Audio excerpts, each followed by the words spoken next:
Hi guys, my name's Liam. I'm the Chief Revenue Officer at the B1M, and I'd just like to say thank you all so much for coming tonight and supporting such a fantastic cause. It's really great to see so many people here supporting such a fantastic initiative. We're going to be starting with a panel discussion following a Q&A up on the stage. So please have some questions ready for the guys. Following that, we're going to finish the evening with a bit of networking and drinks. Now, before that, I'd like to invite our host for this evening up onto the stage. He's the MD and founder of the B1M and my boss, Fred Mills.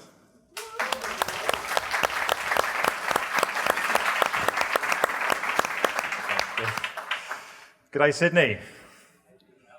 I flew 10,000 miles for that. Good day, Sydney. That's fair, that's what I'm talking about. We've got a good venue, good view, the ship's gone. You've got a drink. It's all good, right? It's all good. It's fantastic to be here. It's fantastic to see so many of you guys turn up tonight. I really, really appreciate it. The incredible people in this room, I'm looking at these amazing faces. You guys shape our world. You work in an incredible industry that touches the lives of nearly everyone on this planet. The problem we've got, as you guys well know, is that many people outside of rooms like this, walking around on the quayside tonight, don't see our industry the way we see it. They take the work we do for granted. They don't understand the power and impact of construction. That's why I created the B1M in my spare room all those years ago, to try and lift up this industry's best stories and put them in a compelling and engaging format on the platforms that millions of people use every day.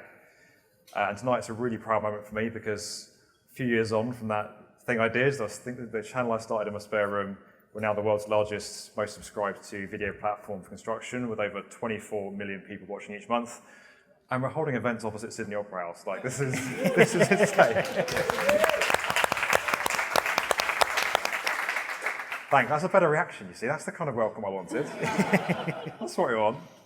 Yeah, it's awesome. I've got an amazing team. We go to amazing places. We film amazing things. We're given ridiculous accolades and we win some fantastic awards. It's awesome. I love my job. But what you see online is not the full story.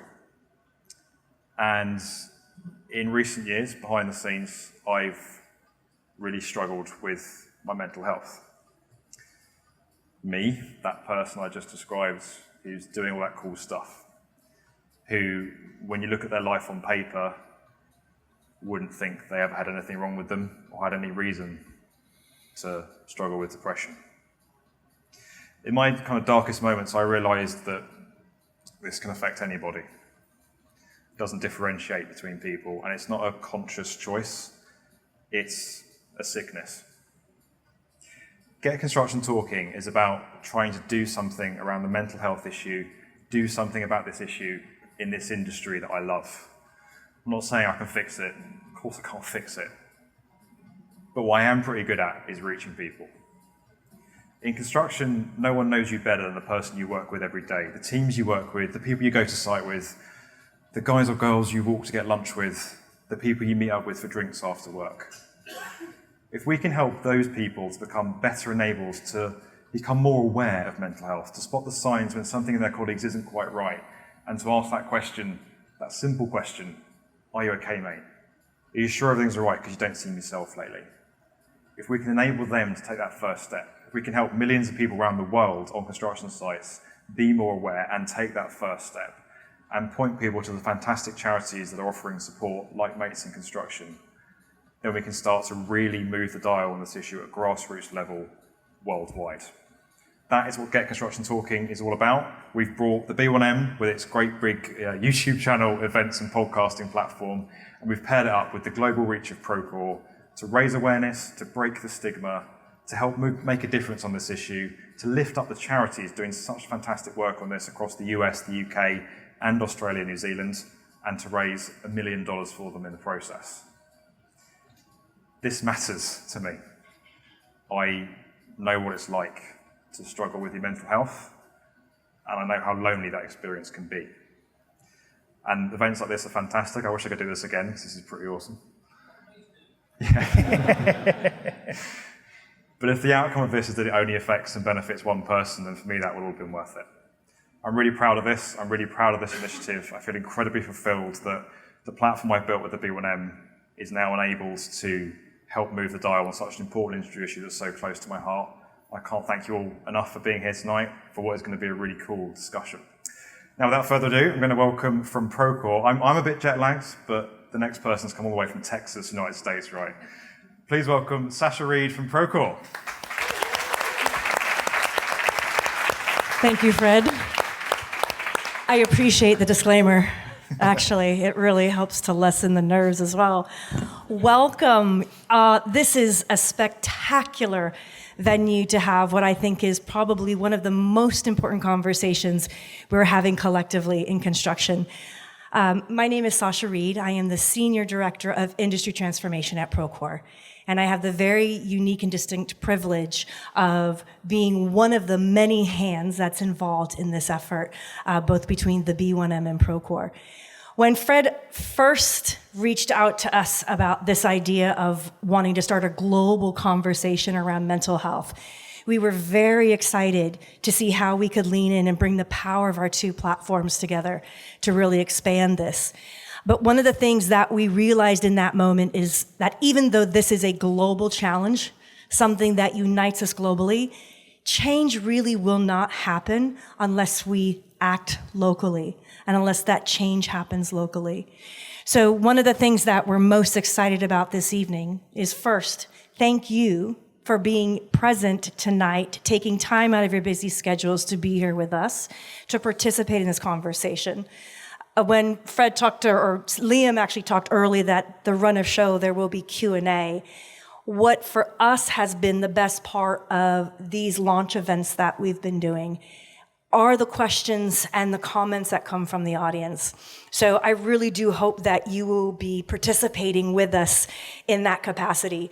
So we started in London in July, we were in Chicago in September, and now we're anchoring this event here in Sydney. And that was very much intentional with the team.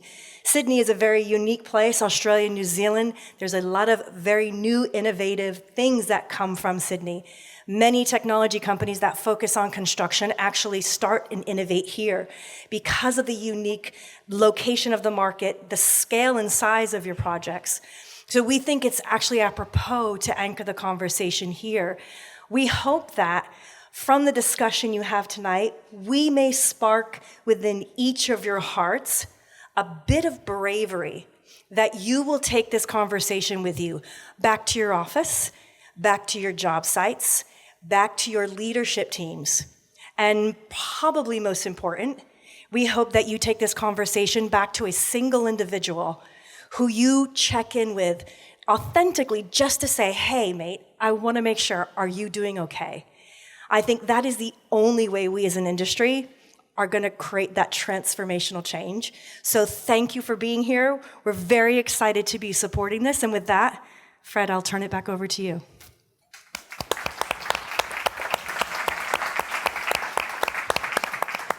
Thank you so much, Sasha. It really is a global event tonight. I've come from the UK. We've got people from the United States. Someone even from Tasmania that I met earlier on. Give me a wave. Yeah, serious. Even Melbourne people have come up, guys. This is a big deal. All right. Now, without further ado, we're going to get into our panel discussion, and I am excited and honestly a bit relieved to welcome such a fantastic panel. Let's bring them up on stage and get them introduced. Come on up, guys. Give them a big hand.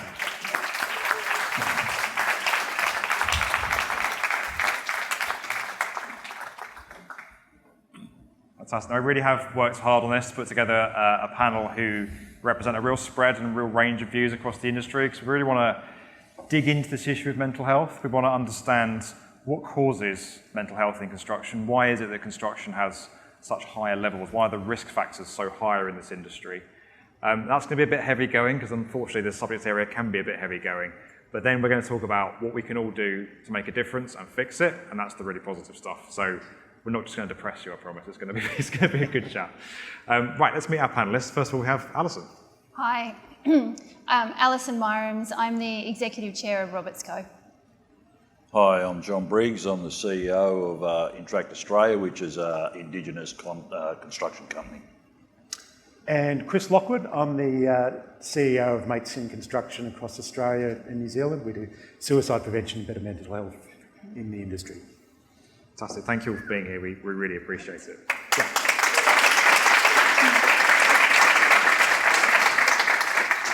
I might have warmed them up too much now. Can't be too warm. Yeah. Now, first of all, I want to really, before we get into too much detail, I want to unpack what we mean by mental health. Because I think if we asked everyone in the room to write down the definition of mental health, it might have a different meaning from everyone. Chris, looking to you on this, obviously you run the leading charity across Australia and New Zealand, and you know construction mental health inside out. When we say mental health in construction, what do we mean? I think the first thing to understand is it can mean different things to different people. The most important thing for me is actually understanding we're talking about people. You're talking about the person in front of you. So mental health, we know physical health is so easy and obvious to see. When I broke this arm a couple of years ago, it was really obvious. But in terms of our mental health, it's how we carry ourselves, where we're at that particular time. And hopefully that's a good place, but it's not always a good place. So focus on the reality of individuals and where they're actually at is really, to me, what's at core in understanding mental health, because it can be a bit challenging. It can seem a bit of a woolly concept, in terms of how you actually talk about people struggling with mental health. It can be so broad and diverse. Whereas I think if we're targeted on the genuineness of where someone's at the time and have an honest conversation, you'll get to understand someone's mental health, which is hopefully good, and if not, then you can step forward. I think the big misconception as well is that mental health isn't just that kind of negative connotation. We all have mental health, good and bad, all the time. Yeah, that's exactly right. And I think it's a spectrum, but I don't even think of it as linear, if you know what I mean. Like, I think it is, there's different elements to actually what sees us being better at a particular point in time. You think of all the diversity of facets in our life, and obviously in construction, we've got very direct pressures that can be on us. But we're more than just who we are at work. We're who we are in our families, who we are in our communities, in our sporting clubs, in our churches, in every facet of our life. So, and that's exactly right. Having good mental health, being mentally well, is actually what we normally are and aim for. But understanding that that's not always the case too, being honest about that. Definitely. Now, for those of you who have followed the Get Construction Talking campaign, you'll know that construction struggles with mental health pretty much more than any other industry, and unfortunately ranks top for suicide among men, above any other industry, normally in most of the statistics across the US, UK, Australia, New Zealand, and to be honest, they're mainly the markets where we have the data. There are other markets where I'm sure it's a similar case as well. The statistics are moving, and we'll get some hard numbers from Chris, because I know he knows them inside out, and they do change regularly. But what I want to dig into is, what is it about this industry that makes us struggle with mental health so much more than other sectors? And I should say that what makes me perhaps struggle with mental health will be very different to everyone else in this room. It's obviously very nuanced, it's very unique to individuals. But there are some common themes in construction that kind of pervades the industry, and that's just not just in Australia, but also across the other markets I mentioned as well. So Alison, I want to start with you. What is it about this industry, do you think, that creates that heightened risk factor? I think there's a lot of things. If we start with 98% of construction workers are men, 2% of tradespeople are women. If you look at the industry in its totality across the country, 12.5% are female, and that includes all white collar. That's the same number it's been for 35 years. It hasn't changed. So if you put a whole lot of guys in a room and say, now talk about your feelings, the chances of that going to happen is pretty much next to none. And I say that from a point of view, from my personal experience when I was a director at Multiplex, there was 5 directors. There was 4 guys and me. And I was the only one that had the guys on site come to me and say, I'm an alcoholic, you need to put me into rehab. I've got a gambling problem, and I've been a gambler since I was 14. My wife's left me, I've lost everything, you can't pay me, you have to redirect my bonus. My wife just told me I'm depressed, and she's left me. They didn't go to the guys, they went to me. So there's something in that to say, I'm comfortable to talk to a female, I'm not comfortable to talk to a man. They were not my direct reports, but they came to me. So we've got a very masculine industry. How many of you have heard the phrase, suck it up, princess, take a teaspoon of concrete and harden the fuck up? That is common language, that's not okay. Then look at very long work hours. If you ask a builder, how are you? 9 times out of 10, and please do this experiment, will say, I'm busy. I didn't ask you how work was, I asked you how you are. When people say to me, how are you? I say, I'm great. Husband's well, my son's well, fantastic. I kind of don't know what to say because we wear presenteeism as a badge of honour. We have a very high divorce rate, we have a very high suicide rate. Then go to risk profile. The risk profile in construction is broken.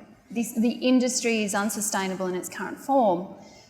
When you go into the subcontractor market, it's okay, it's not okay, but I can understand it. A client says to us as a head contractor, I want uncapped liability, I want to be able to, if you screw up the job, I want to be able to take your company and your balance sheet and liquidate you. To do that to a subcontractor, you're taking their house. So when a builder says, I'm going to charge you LDs, you're late, to that guy, he's worried he's now going to lose his house, his marriage, his kids. Earlier, I've lost track of time, earlier last year we took over the ProBuild portfolio in Melbourne. When we took over, I said to every single one of the 6 clients, you have to pay all of the supply chain. You have to reinstate retentions and you have to pay them everything they're due and owing, regardless of whether you paid ProBuild or not. And when we got to the end of the VA, Deloitte, who were the VA, said to me, this is incredible. I think the figures were like, we took $250 million out of the creditors' queue. This is amazing. And I said to them, but how many lives did we save and how many marriages did we save? And you will never, ever know the answer to that question.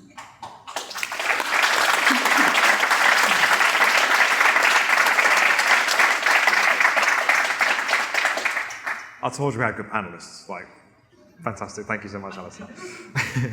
John, what's your view? Why is it that construction seems to struggle more than other sectors? Gee, it's very complicated when I start to think about the construction industry.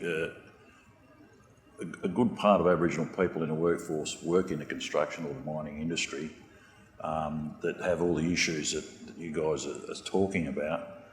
But coupled with that, we have many issues anyway. We have for a long time through government policies, through all sorts of things, and we're on high alert at the moment because of the no vote. It's hurt our community, and some people react differently to others. So we're very diligent at the moment on watching everyone that works for us on where they're at mentally, because it has affected some people tremendously. And people say, well, get over it and move on. Well, it's not that easy, as you know.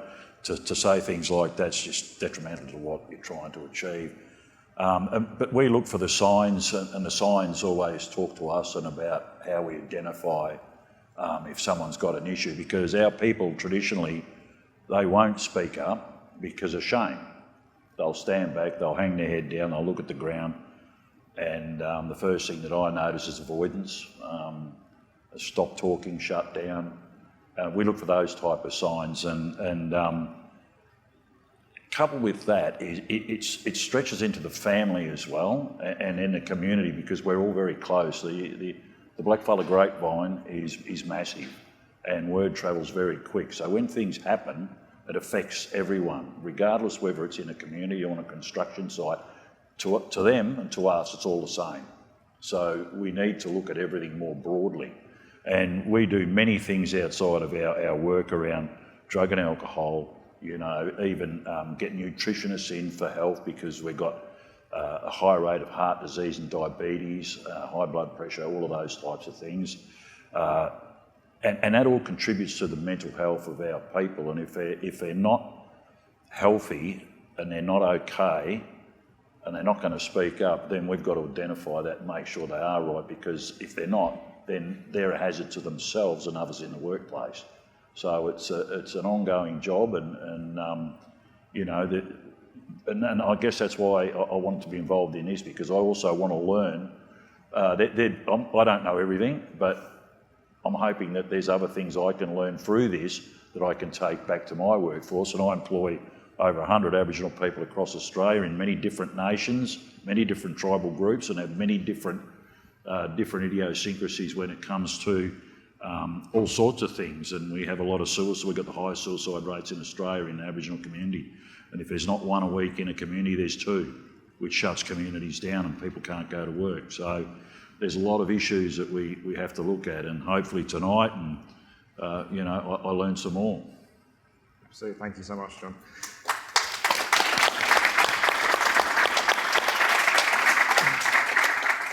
Has some really good examples there from John and Alison that are really born out of real life experience in this industry. So thank you both for sharing perspective. It's fantastic.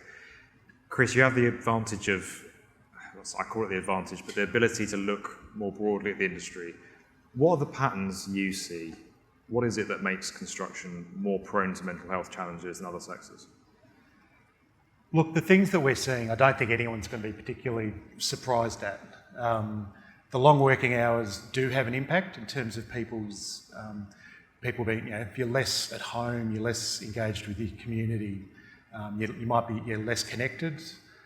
That can actually, you can also roll that on top of the fact that I think of it as like a city skyline, the way employment can work for people in the industry, where you're employed for a period of time and then you've got a break and employed for a period of time. That can be really hard in terms of managing finances, just really practical stuff. And then that can place pressures on relationships. If you're not present at home and the finances are a bit tight, you can end up getting a bit of a spiral. And in practice, the coping mechanisms of Australian men, and Australian men working in construction are no different, can lean towards drug and alcohol usage, which can then complicate those issues. So relationship problems are real, and giving the space to actually help people deal with them. Financial problems are real. Giving people the skills and the capacity to actually deal with them is incredibly important. We also recognise that the pressures across the industry, just in terms of the margins that businesses run on, if a project goes to run over, the pressure can really ramp up across the whole project.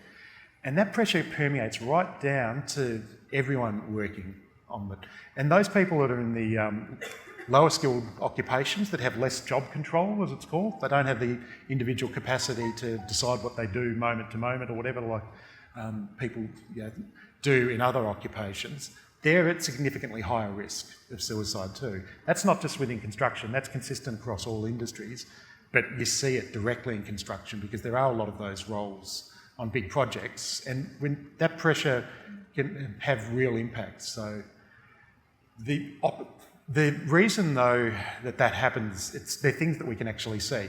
I see real opportunity though. I feel optimistic about the work that I do because I actually know we can make a difference. And the fact, as everyone said, that you're all here tonight to actually talk about it just speaks directly to that. So it's sensational.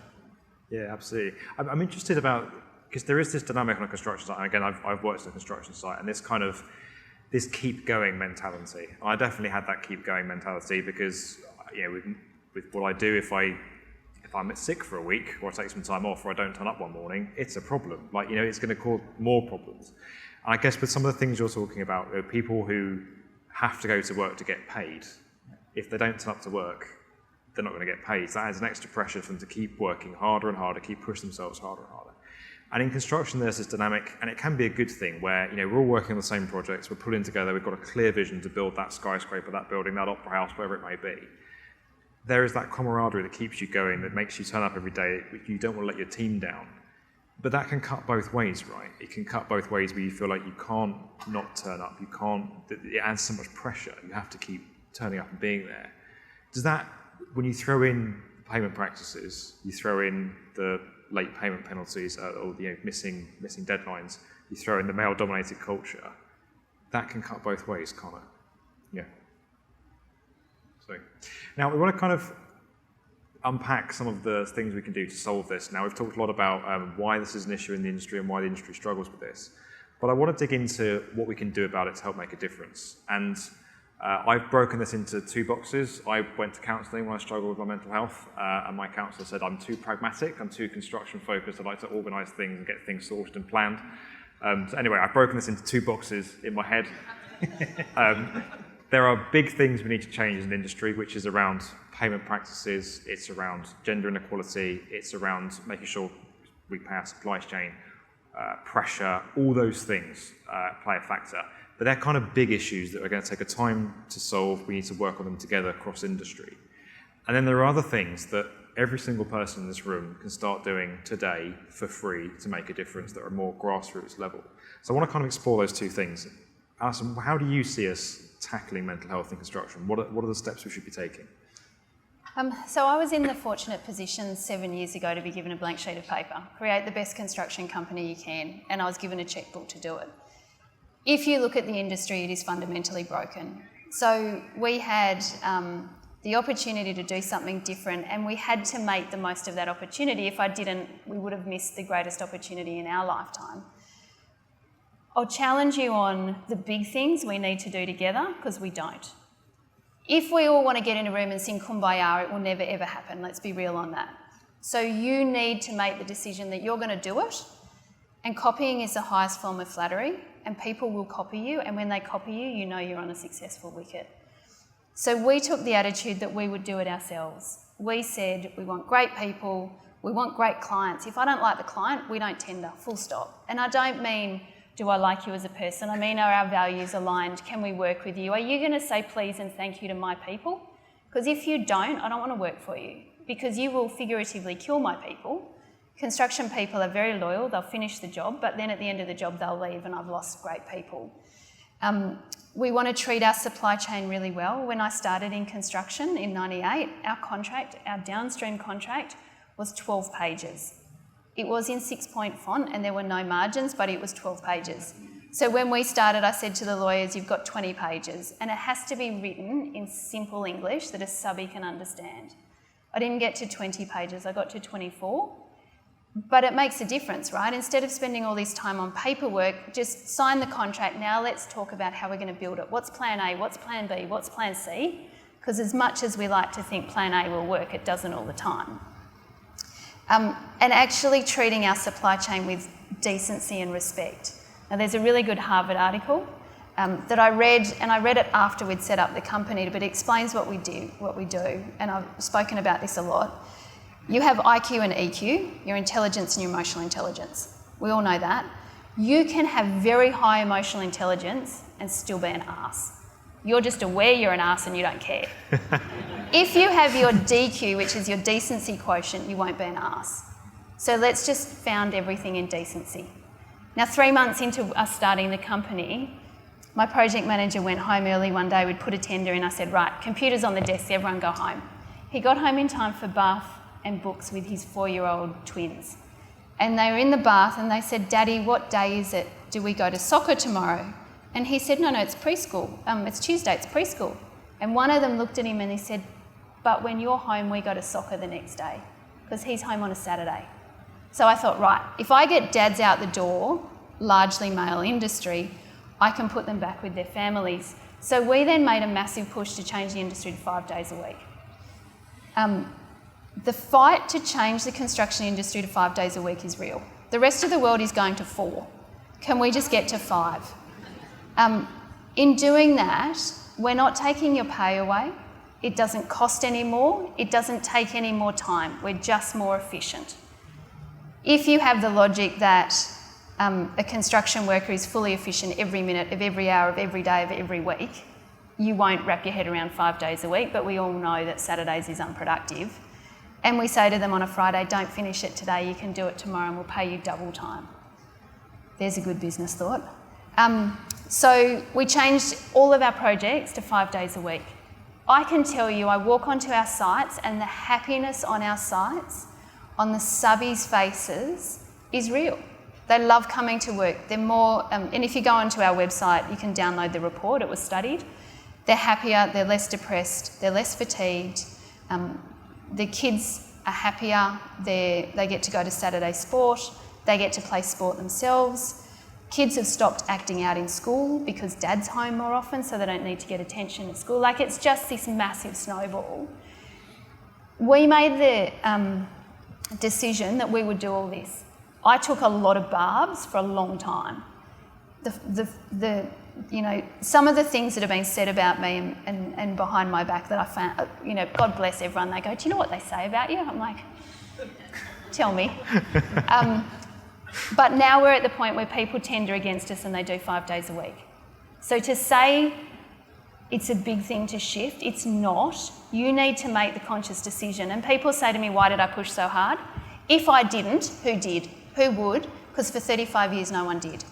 So if you take the attitude of it's not going to be me, someone else can do it, it'll never change. You have to say, I am going to make a difference and I can do this. Department of Defence, I was saying to John earlier, Department of Defence sent out Garden Island tender with 5 days a week in it from Department of Defence. Health infrastructure has 20 projects working 5 days a week. School infrastructure is now asking for it.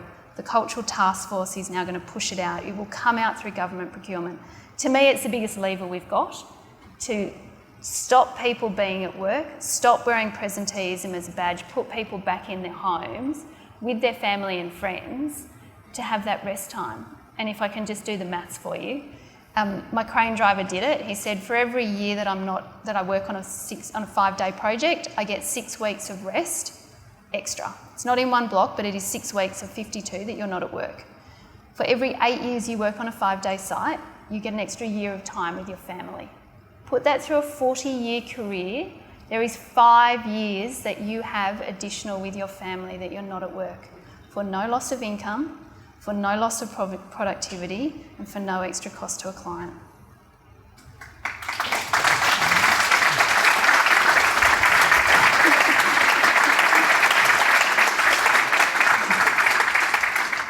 Wow, thank you so much for that. That's awesome. Thank you so much. I think there's a view we've come across as we've done Get Construction Talk and we've taken it around the world. There's a view among some in the construction industry that, we're trying to build things on time and on budget. We're trying to build a building here, and you're asking us to do another thing, this mental health thing now. But actually, I run a small business and it runs on people. And if my people are stressed, if they're overworked, if they're under pressure, I'm not going to get the best out of them. I can kiss those KPIs and deadlines goodbye. And it's the same in construction. We all know construction runs on its people. And if your people aren't firing properly, if they're overworked, if they're under pressure, if they're not seeing their kids, if they've got issues at home caused by their working environment, and that's going to knock on and cause all other kind of issues, completely to Alison's point. So this idea that mental health is another thing that we need to be ticking the box on, that we need to put some posters up for, that we need to have a couple of talks for every now and then on like a coffee morning on site or something, is, I can't say what it is, it's rubbish, but you know the stronger word I'm going for here. It's nonsense.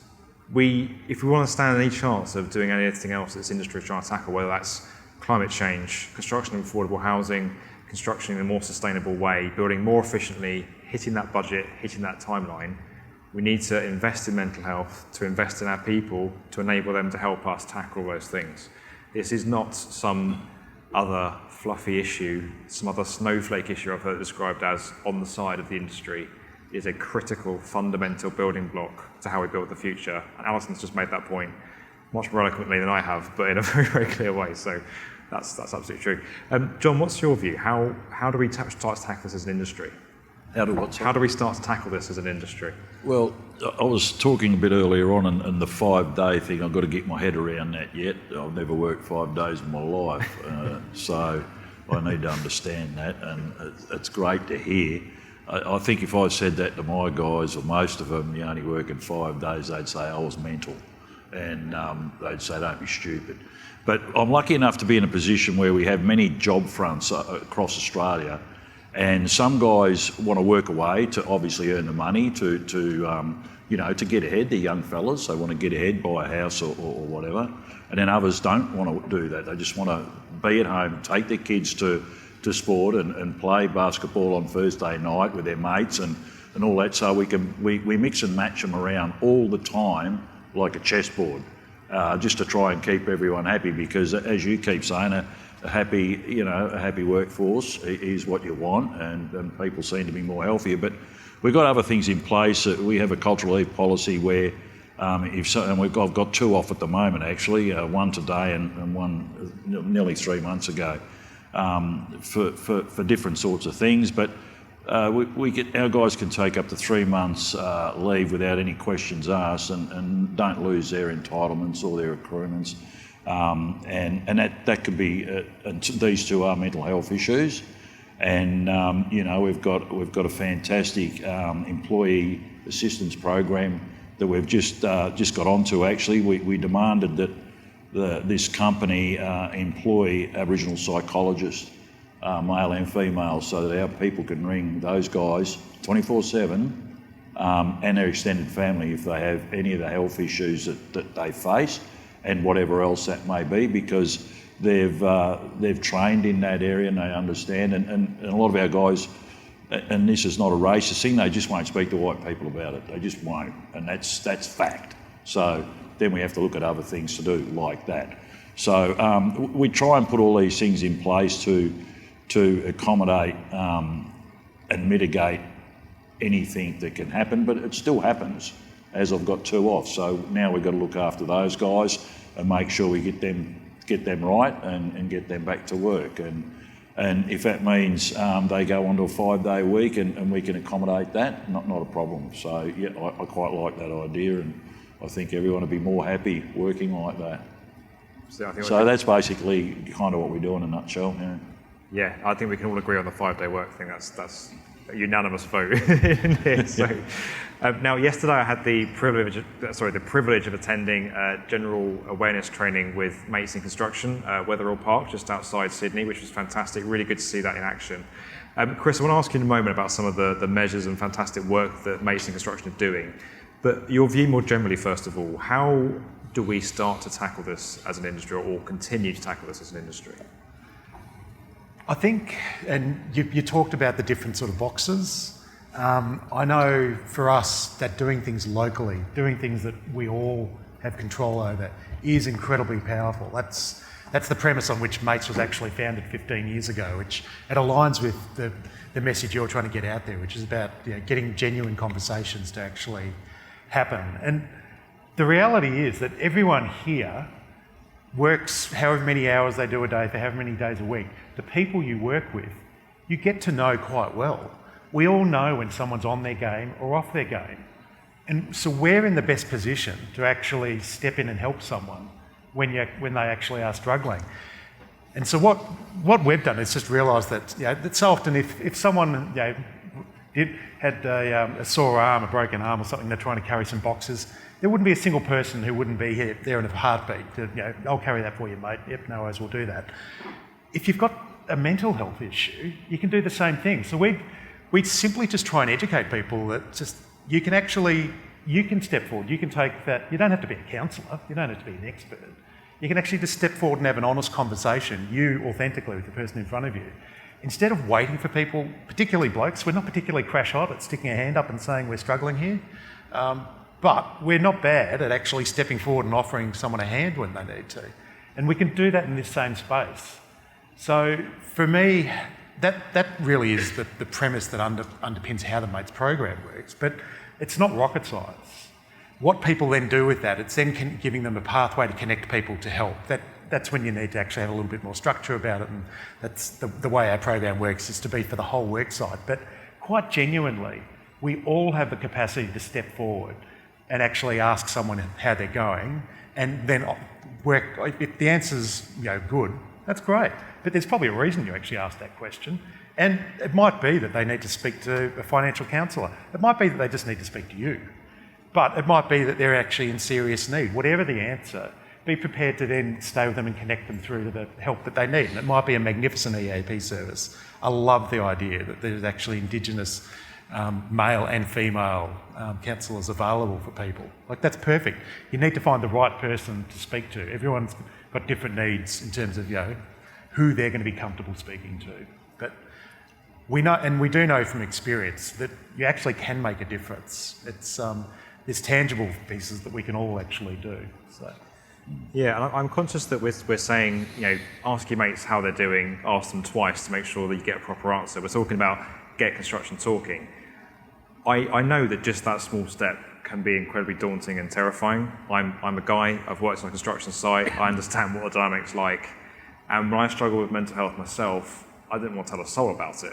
I could have won an Oscar for I don't know if I was that good, but I could have won awards for the front I put on, the facade that I hid behind. I didn't really want anyone to know what I was going through because I was ashamed of it, frankly. I thought it would make me weak. And I went to counselling in secret because I thought it would make me weak. And now here I am, other side of the world, telling everyone I've been to counselling. So opening up about it is hard. And I think when you do have that conversation with someone, it's important, as I've said, to ask twice, because naturally, certainly in the UK where I'm from, if you ask someone how they're doing, they go, yeah, I'm good.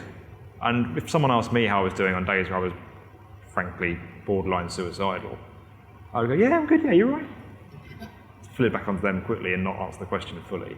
That's just what we do. So asking twice is really important. But recognising that you don't have to have the answers. You don't have to Chris's point, you have not got to solve, you are not qualified to diagnose and solve a mental health issue. The main thing you can do is listen, talk to them, be there for them as a mate, and then point them to those fantastic resources, some of which are run by Mates in Construction, but they're run by other organisations around the world as well. And for guys, talking, the T word, is really, really difficult. So there are anonymous call services you can ring, again, like Mates in Construction offer as well, where you don't have to give your name, you don't have to appear weak to anyone, you can just get things off your chest. And if you can't even say the words, because sometimes I couldn't even say the words, there are anonymous text services as well out there which offer that support, so you can just write it down in a message on your phone. It's not really real. It's a good way of getting through it. So I'm conscious that we've put this up there in big letters because that's what we want people to do, get talking about it. And I think the more of us that do that, the more we'll help break the stigma and change the environment where people do feel less fearful, less scared of appearing weak and more able to talk about this. But in the meantime, there are lots of things you can do to actually start doing that T word, because I know, being a guy in particular on a construction site, those 3 words we put on the screen are actually really difficult. So. Can I add to that? If I can add to it, the Mates in Construction course is incredible, and I would implore you to send every single one of your employees through it. I did it when I was at Lendlease. And the 3 people that had come to me and said, I'm alcoholic, gambling, and I've got depression, the only one I was trained to take was the depression one, because it was after I'd done the Mates course. The first one that came to me and said, can we have a tea? We're in it was a tea shop, and he said, I'm an alcoholic. I knew this guy for 15 years. I had not a clue. He was fully functioning, but an alcoholic. And he dissolved into tears, and he's saying to me, I'm an alcoholic, and you need to put me into rehab. And I'm thinking, fuck, what do I say? What do I say? What do I say? I've got to listen. What do I say? Don't say the wrong thing. What do I say? My brain was working overtime to absorb what he was saying and thinking, what do I say back without tipping him over the edge? The Mates course was fantastic because it said not only get construction talking, and John mentioned this in his first commentary, is to listen for what people are saying and what they're not saying. So Mates said, people will say, I've got a bike, do you want my bike? I'm going to sell my bike on Tuesday. Or I've got a dog, after Thursday it won't matter about the dog. That's because they're going to kill themselves on Thursday. You hear that sort of language, you're like, right, I need to help this person. So they don't have to have said, hey, I'm suicidal, for you to do something to help. Now, when I was the GM at Lendlease, in 1 year we inducted 24,000 people through our sites in New South Wales. Head contractors see and touch a lot of people in a year, so we made the conscious decision to train all of our staff. The course is exceptional, and it gives you the skills to feel comfortable, to have the conversation, to listen for something. And to your earlier point, if you hear one conversation and you save one life, my God, it's worth it. Absolutely. And I'm not just saying this, I went to the general awareness training, the GAT training yesterday morning, and naturally people come in and they're not sure, they think, oh, this is a waste of time, I've got stuff to do. The way the room changed, the way the room became engaged, and the difference it made was huge. I'm not just saying, I've seen it for real on a real construction site in Sydney now, I'm proud to say, and it's worth doing. It makes a big difference. So, Chris, just tell us quickly, how can people get involved in that? What are the steps? Look, the reality is it's not complex. We're a charity based across Australia. We've got a team based here in New South Wales that have got field officers can go out on site. So we need to also grow our resources. So we're incredibly grateful for the fundraising that you're actually doing as a part of this, Fred, because it's that we'll be able to turn into more field officers on the ground delivering those general awareness talks. But if you go to the Mates website, mates.org.au, you can find the contact details there. We will do our best to get onto every site that we're invited. We will only go where we're invited. But for us, it's incredibly important. We want to see the whole industry actually have the confidence and have the skills to ask someone a real question and be able to connect them to the help that they actually need when they need it. And I'd also say when you talk about it can be hard to get people talking. It's true, but on the flip side, when you ask a direct question, we've found, and over the years of experience, you're more likely to get an honest answer. If you're being authentic, if you're being real in terms of having listened and asking a real question, there's a reasonable chance you'll get an honest answer. And at different times, you will have to read between the lines exactly, as Alison was talking about. But it's that flipping around, not waiting for someone to talk, but you actually stepping forward and starting the conversation. And to me, that's a strengths-based approach. We're not waiting for someone to fail, as it were, in terms of not talking or anything like that. It's like, actually, we all can step forward with the strength that we've naturally got, that we're willing to actually care for the person next to us. So, I have to say, having been in that place myself, the desperation that you have for someone to just ask you how you're doing, like genuinely ask you how you're doing, because you feel like you've got, as I say, you've got that facade on, but inside you're screaming. And it's lonely and it's terrifying because you think, why is no one noticing?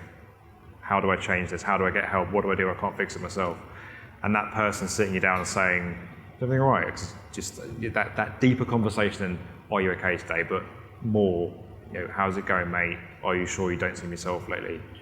Is huge. And the moment I started talking was the moment everything turned for me, and I moved from what was becoming a very dark place to a better place. And I should say, it's not something you solve. For me, it wasn't something I solved. It's something that I live with on a regular basis.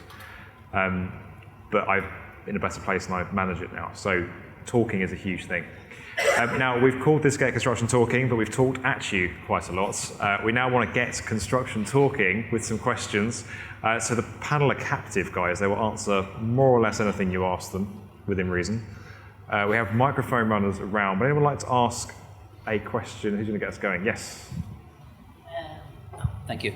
A question I was recently asked, and I would like to get you guys' opinion on it as well. I did a presentation at a local TAFE, and one of the TAFE guys asked me, he says, how do I keep my apprentices engaged? They're not turning up. A lot of them don't want to finish their apprenticeships. And I told them it's their ticket. If they complete their 4 years, they get their qualification. They don't have to use it, but they always have it, and it's their ticket out to anywhere. I'd be interested to get if you guys would ask that question, how to keep the apprentices engaged, not only in a mental health perspective, but also within the industry. A lot of our young lads aren't staying; they're not completing their apprenticeships. So I would be very keen to see what you guys would have answered that.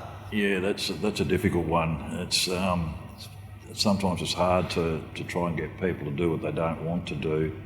But it's about influencing them and convincing them how good it is for their future. And, getting to that milestone is so important to lead on to other things. So we try really hard, and we haven't had a fail on an apprentice yet. But it's not to say we haven't had our issues with them either, and mental health issues, because it's hard for an apprentice sometimes to come in the construction game with big burly guys around and rough and tough and, the old Mecca and everything else, and they've got to try and fit in with that. And some young people today aren't geared like that anymore. They're a little bit more sensitive, and, you've got to take all of those considerations, on board when you're dealing with them, because you just can't speak to young people like you used to 20 years ago or 30 years ago. It doesn't work. They'll just take off, and we don't want that. No one wants that, clearly. And you want your apprentices to get through it and become valuable workers. But to your question, how do you keep them in there? Well, you've just got to keep trying. You've got to try everything you can. Think outside of the square. Get outside help if need be. I do all of these things and have many of my people help me to be mentors as well, and everyone in our organisation has got a role to play in that, to make sure that we succeed. We don't want to fail. We're sick of failing. We want to succeed, and we want all our people to succeed. So we try very, very hard. You can't give up.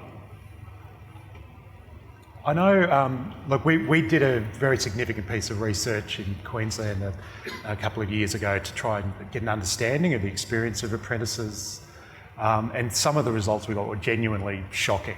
We've heard stories before about the way that some criminal matters that are rolling out in apprenticeships in terms of how people are being treated. There were significantly higher rates of people having suicidal thoughts in that cohort than compared to the general population. It's a real problem that we realise that a lot of the effort needs to be focused on the apprentice directly in terms of giving them the skills to feel that they can help manage some of their finances and the broader sorts of pieces. But it's also the supervisors, those people overseeing the apprentices. It's not just within the TAFE, but it's actually within the workplaces. There can be sort of generational behaviours in terms of how apprentices are actually treated, and some of those behaviours just are not appropriate. So we realised we actually have developed in recent times targeted program, one specifically at the apprentices to give them the skills to be supported, but the other for the supervisors, because you can't, what John's talking about is actually a system where there is supervisors that care and are actually looking to support the apprentices, which is sensational. Like, this is the model to follow. Somehow we need to get that become more normal practice across the industry, where it becomes everyone that's got a touch point with apprentices. It's their responsibility to actually support them and help them and encourage them, rather than some of the behaviours that we have actually seen. Yeah. I think it's a critically important question because it highlights the skills crisis the industry faces. A huge percentage of this industry is going to retire in the next few years, and we just fundamentally do not have enough young people joining this industry to sustain its growth going forward.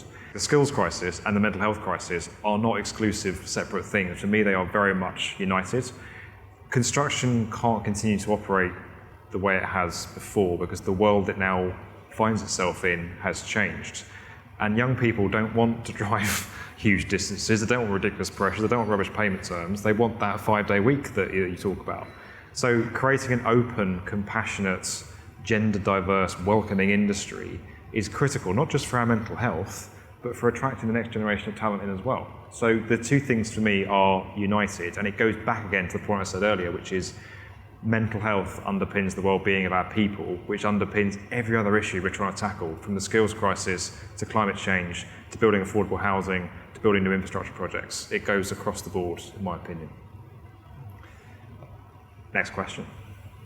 Yes. Microphone coming your way. I'll stand up. One of the things I find a gap is that there's lots of people in this industry that don't realise they have a problem.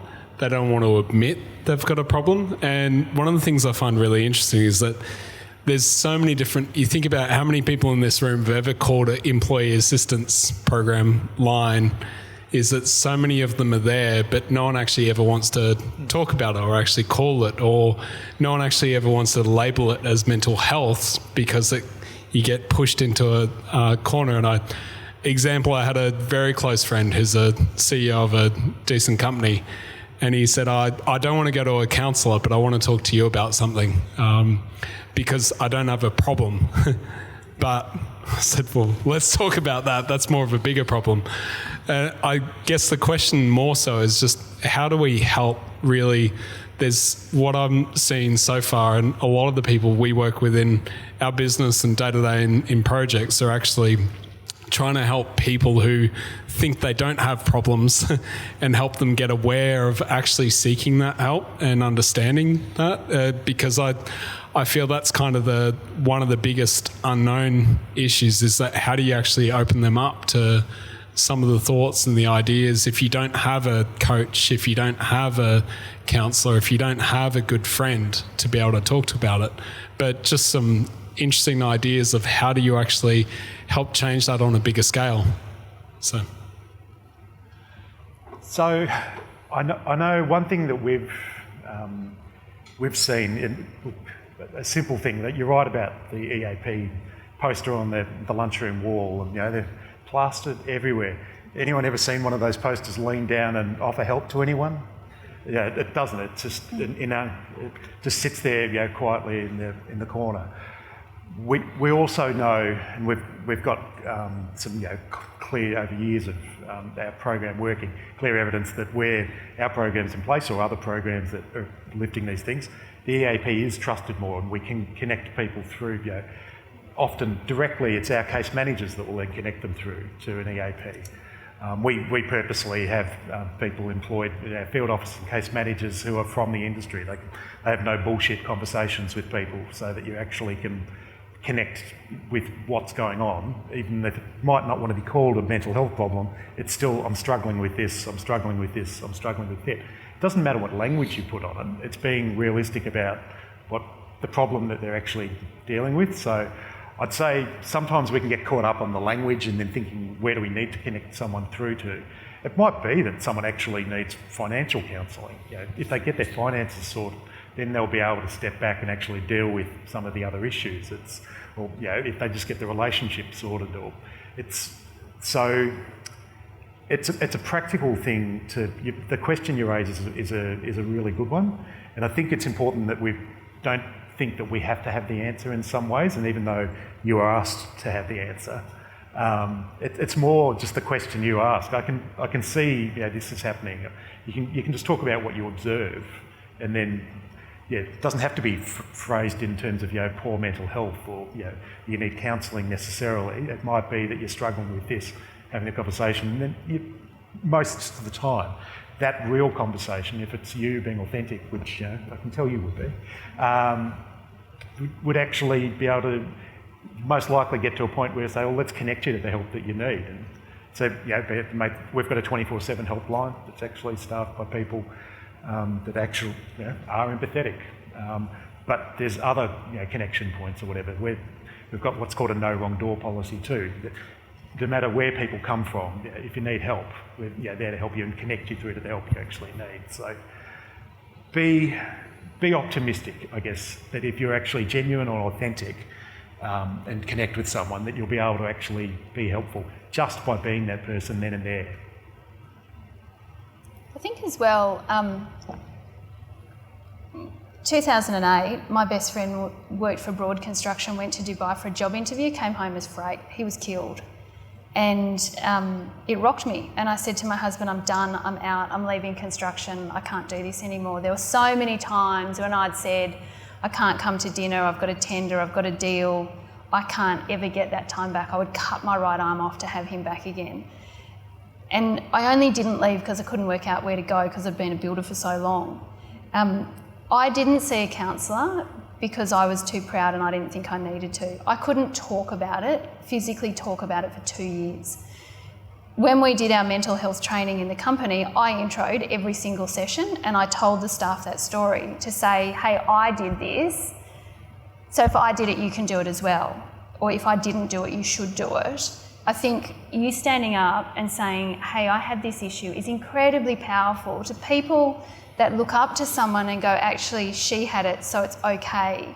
In the company, I say to staff, I don't know, let me think about it, let me sleep on it. So then it goes down that it's okay not to know the answers. I think we need to normalise it as well and say, hey, it's okay not to be okay. We have 3 mental health and wellbeing days per annum. If you don't use it, you lose it. You don't have to say what you're doing. For me, no husband, no child, 8 hours of shopping. Fantastic. My mental health. But you can use it on whatever you want, because there are so many times when you think, I want to have a day off. I don't want to use my annual leave, so therefore you don't do it. What we saw, and when we gave the staff this time off, was sick leave went down because they were having the days off when they needed it. They also get $1,000 health and wellbeing allowance per annum to spend on whatever they want, because if I can make you a better person outside of work, there's a chance you'll be a better person inside of work.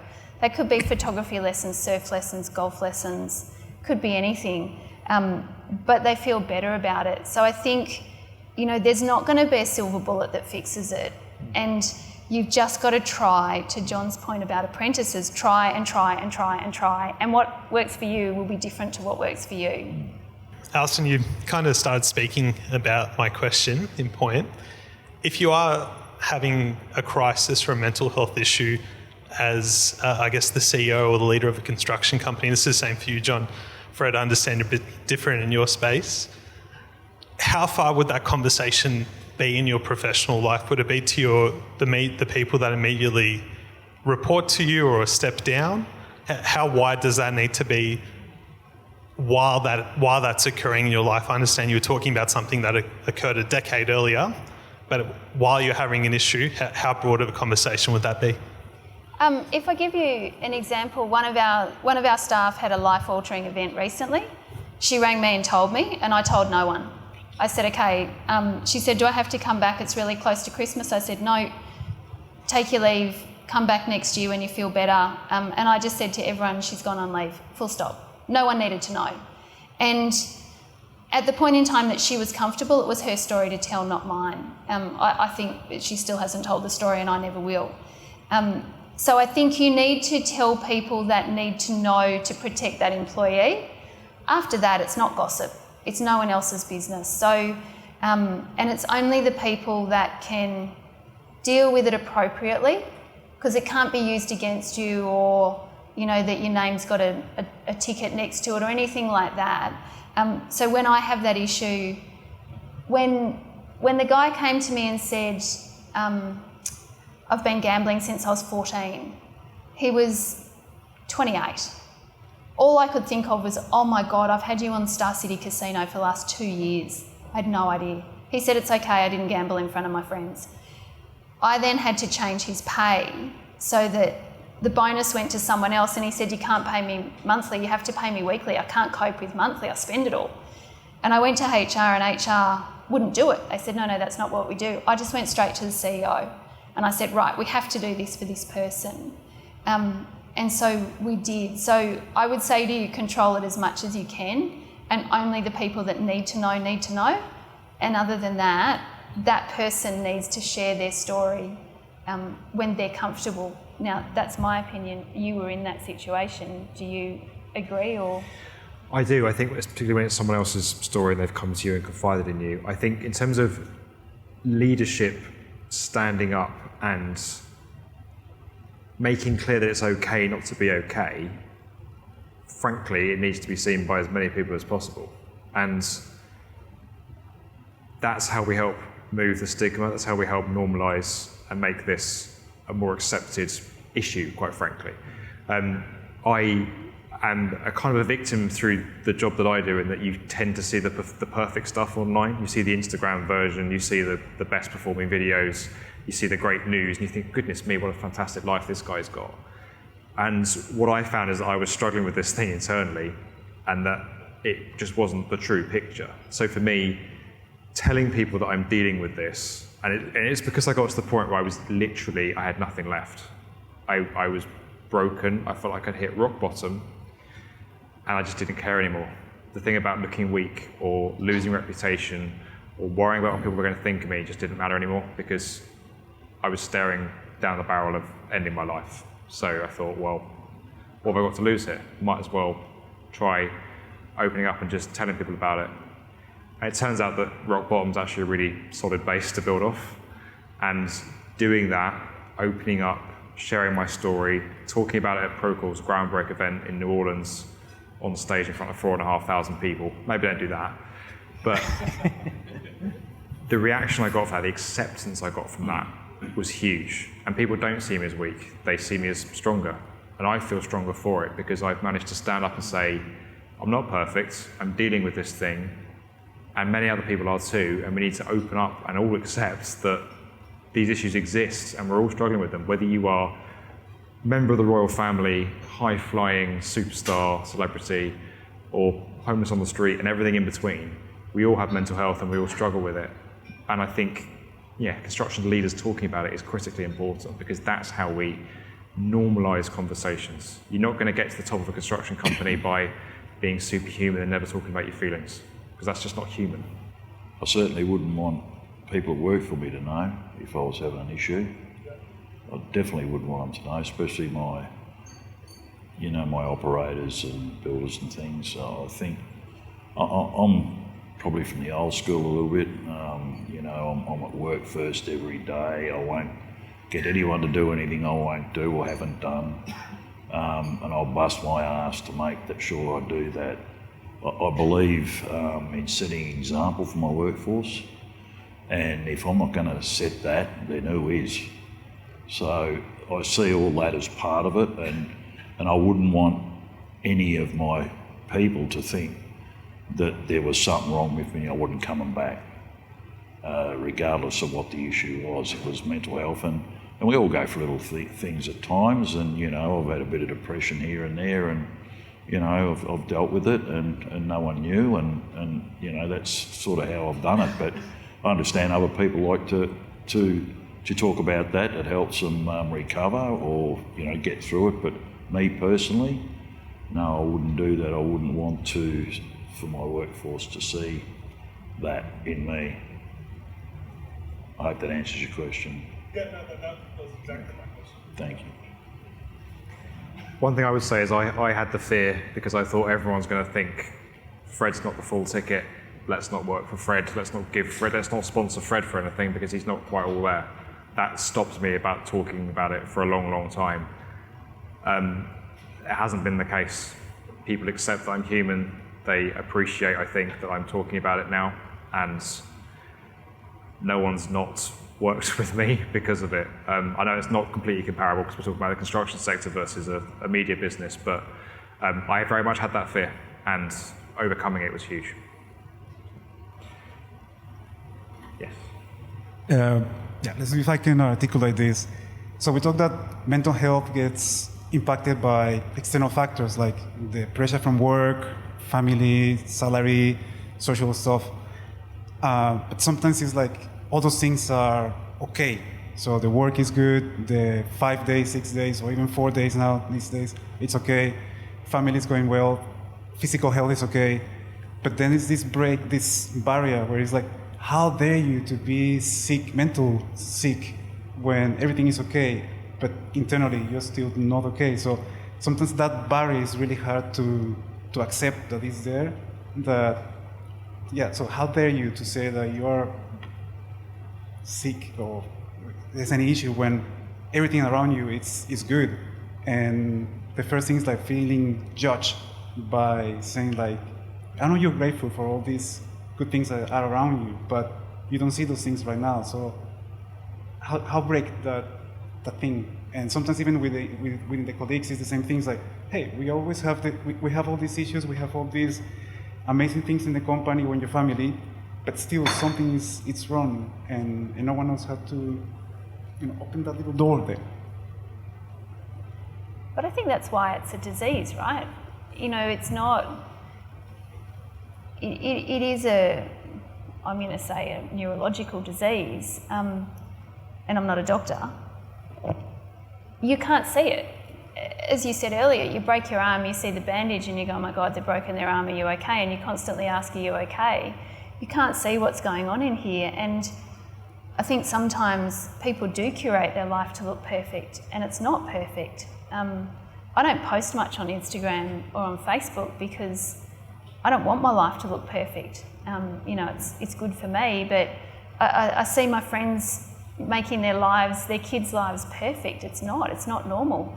And it's okay that your brain at that point in time is not feeling okay, and we just need to support you until it does feel okay.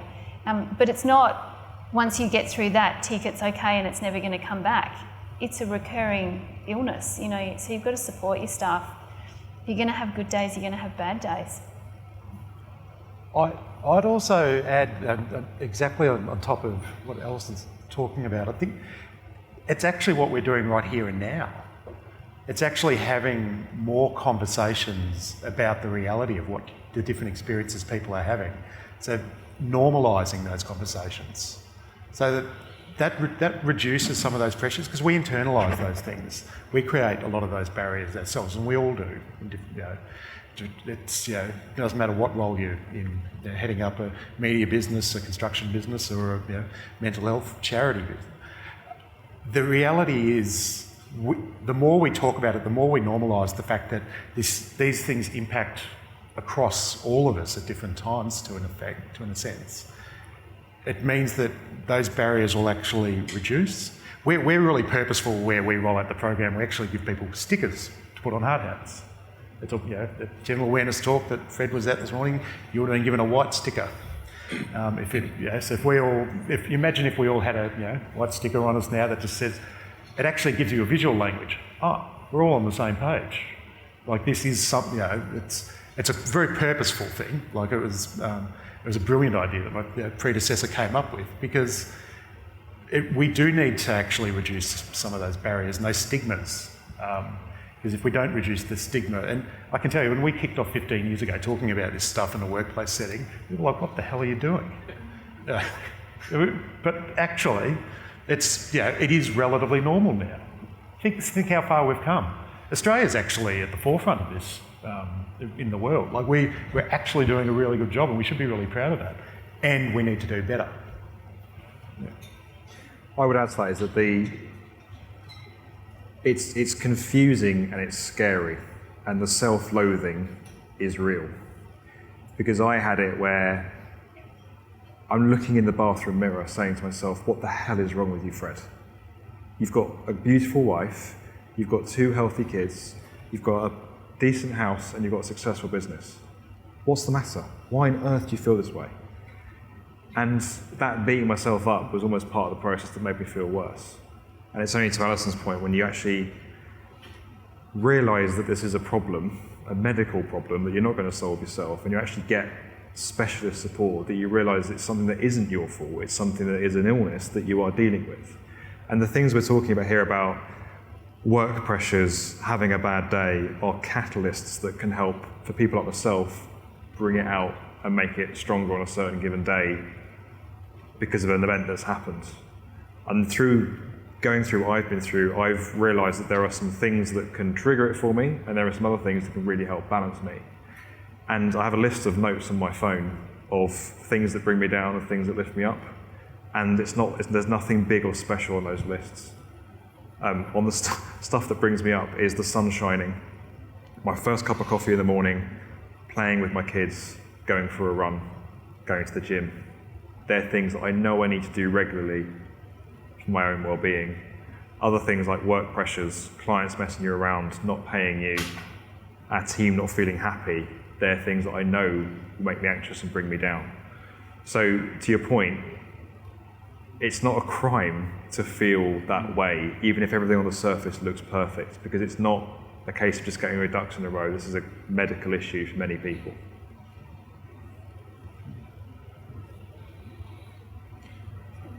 I'm definitely going to come to you. There's a queue now, it's great. Hello. I think that a uniquely Australian response to problems, but specifically mental health problems, is "she'll be right, mate."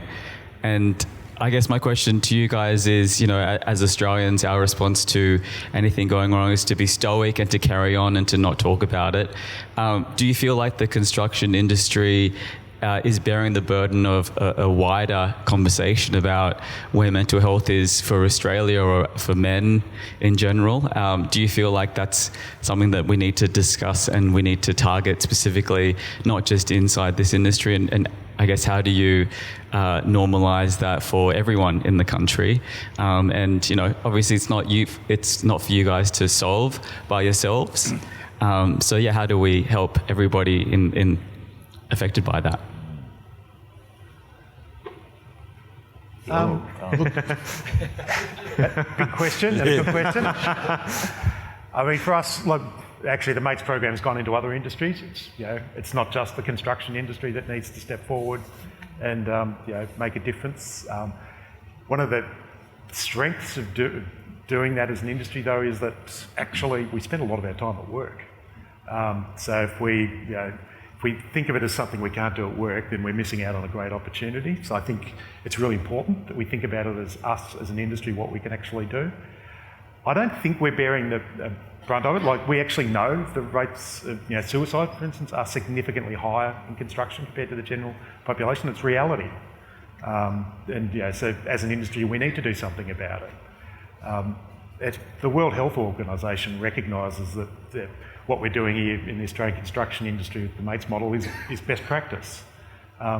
So there is positivity, the fact that we're having these conversations, and that as an industry we are looking at ways to actually step forward and do something. So for me, we're in the mining industry now, kicking off there, and the energy industry kicking off there, manufacturing, which has got a trial going in New South Wales at the moment. I can tell you I've had mates in everything suggested to me, different things. And for me, the most important thing is actually everyone working together, being willing to actually, make that sort of broader engagement. And I think that's the really optimistic thing, the fact that it's not just one part of the construction industry or one business, or, you know, there really is a broad conversation. That's what saw us being founded, but there's more happening than just us being founded. It is actually, it's not just a problem, it's something, by identifying a problem, we can actually do something about it. That whole fixing mentality. So it's not like going, you know, poor us. It's like, oh, well, yeah, well, let's just see what we can actually do about it. So that's why I genuinely am optimistic, because I think identifying it's one thing, that then allows us to step forward. We're going to have one last quick question from the front row. Can I just add to that quickly? I do think if we get more women into the industry, it'll fix it. Thank you. Because girls don't say she'll be right. Girls say, oh my God, how can I help? I do think that will make a difference. It won't fix it entirely, but getting the gender balance more right, it's a very male reaction to say she'll be right, and I 100% agree with you that it's sad. I think if we can get more women in the conversation would help. Going off something you talked about earlier about the generational change. Younger people are more sensitive and a bunch of other things different from the older generation. It's more, you know, I don't know how to describe it. So with, say, an optimistic question, looking years in advance as older people leave and younger people come up, what cultural change will there be? And if the work done on the mental health area really starts to make an imprint, what would the industry look like, you know, in 5-10 years, if things go optimistically well? Gee, I can tell you I'm no rocket scientist or anything like that. I'm just an old labourer, really. But yeah, look, I know what you're talking about, and I think about that myself all the time. How do we pass the baton on, and how do we make sure that we're, you know, looking after these things as we go along? And, you know, I've got quite a few old guys work for me now, and a lot of younger crew coming through, and I'm watching that dynamic all the time between the two, and what they're learning, and what we're going to be missing when they go. Are we getting that transfer? Are our guys going to be able to cope like these old fellas did? You know, like, that's always on my mind, and I guess it's way above my pay grade on that, because I'm not a psychologist or psychiatrist or whatever. But the other thing I've noticed is in the old days they had a lot of help for people that had, you know, psychological issues or mental health issues. They're all gone. Government took them all away. And I've tried to find many places for our people to go and get help from, you know, in and around where I live, and it's impossible. There's just nothing there. And I can't for the life of me work out when it's such a big problem in our country now, not only in the construction industry, as someone pointed out, but it's more broadly. And I think that we all need to have a look at that and lobby our representative groups in the construction industry or whoever we're associated with to push for more of this more broadly for everyone. I mean, it's something that's missing in society, and we're going to be in a shitful place if we don't do something about it in 20 years' time. If the young people aren't coping with the changes, and, you know, all the old guys are gone. So yeah, I know that probably doesn't answer your question, but that's just a view that I've had and I've thought about, and hopefully, you know, everyone else can think about that as well. I think young people don't care that we did 80 hours a week as a cadet, right? They're not interested in it. They want 5 days a week. They want to go surfing. They want to go to the gym. They want to be with their mates. We can wait 10 or 15 years for them to get in my chair, or we can make the changes today. And that's been my attitude, make the changes today. I'm too old to benefit. It's for the generations that follow behind. We change the industry to 5 days a week. We get more women into the industry. Young people are more likely to talk about their feelings than the old crusties. You suddenly have an industry that EAP is wonderful, but it treats the symptoms. It doesn't treat the cause. Get an industry that's more sustainable with more profit in it, where we get paid, we know we'll get paid and we'll get paid on time. We don't have massive damages hanging over our heads where you risk taking your house. You've got time with your family. Like, this is all no-brainer stuff, right? But that's where the industry has to get to. At that point in time, EAP won't be as important because you've actually got an industry people want to work in, where people feel valued, they feel rewarded, they feel happy and fulfilled. Their buckets are full. That's where it needs to get to. We're going to get you guys back to Australia's best view, some drinks and some food shortly. I thought you were going to say you're going to get us back to Australia's best beer. Well, that as well. What are you guys more interested in, the beer or the view? Probably both. I know the answer to that. Now, before we let you guys go, I just want to have one last word from each of the panellists. I'm going to go through each of you. What is one thing you would like everyone in this room to do tomorrow, when they leave here today and go back to work tomorrow with a hangover, probably, from the drinks we're about to serve you? What's one thing they can start to do to make a difference? Chris? I'd say just one thing. Well, I guess to be true to our program, it's actually look at the people around you and see, is there anyone that you should be having an honest conversation with about if they're struggling with issues. And remember, the issues they're struggling with might be this. It still can be beneficial having that conversation with them. They might be massive, but take the time to actually think. You're in the driver's seat. The people that you actually work with every day, you can make a real difference to their life, and you don't have to have the solutions. Great, John. You all came here because you're interested. You obviously, pricked your interest to come here and listen to this. I just hope that that some of you took something away from one of us tonight that will push out into your circle and just keep pushing it out, because it's not going to go away. It's here and it's going to stay, and we can do all sorts of things, but we have to advocate for that. We have to influence and we have to push for that. So that's my takeaway. Alison? I'm going to do two and be cheeky. The first one's going to be get more women into the industry. The second one, though, is go home. Go home, not right now, have drinks. Go home at 5 o'clock in the afternoon. Work will be there tomorrow. And that's really come home to me this year. I stepped back from full-time work in February. I sleep so well now. The worst thing in my head at night is my golf swing. Work is work. We are not performing life-saving surgery. We are dealing with bricks and mortar. It will be there tomorrow. And if you're not there tomorrow, someone else will be there tomorrow to do your job. So, let's keep it in context. If you go home and I'm looking at a largely male room, when you have kids, your wife is at home who hasn't been able to go to work or has had to leave work to go and do the lion's share of pickup, that sort of stuff. So her mental health is suffering at that point in time. You need to get dads out the door on time. It's just been Halloween. I'm clearly not American. I love Halloween. A couple of years ago, I wrote to all of our staff and I said, if you are parents, I expect you to leave at 3 o'clock in the afternoon and go home and take your kids trick-or-treating. So many of the dads the next day said to me, but for your email, I wouldn't have done that, but here's a photo of me with my kids.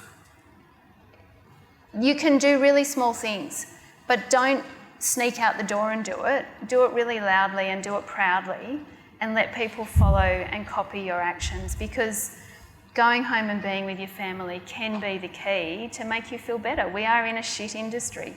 We put a lot of pressure on each other, so go home and get to the place that fills your bucket more often. Fantastic note to end on. There's one. Oh no, Chris, what are you doing? We've done a soundbite. There's one more thing that I did want to actually finish with, which is a gift for you, Fred. It's a recognition of Is it a what tarantula? It better not.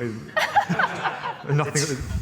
No, it's a very simple thing. It's a piece of relevant culture, which I'm hoping you will enjoy. Thank you so much. Very kind.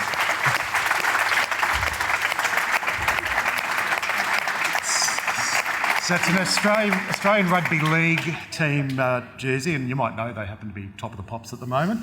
Cut that. Yeah. And the number 9 on the back, that does talk to a very real number, which is the number of Australians that die by suicide every day. But it's got your mates on it, it's a real memento for the real work that you've actually done. It means a lot. Thank you. So,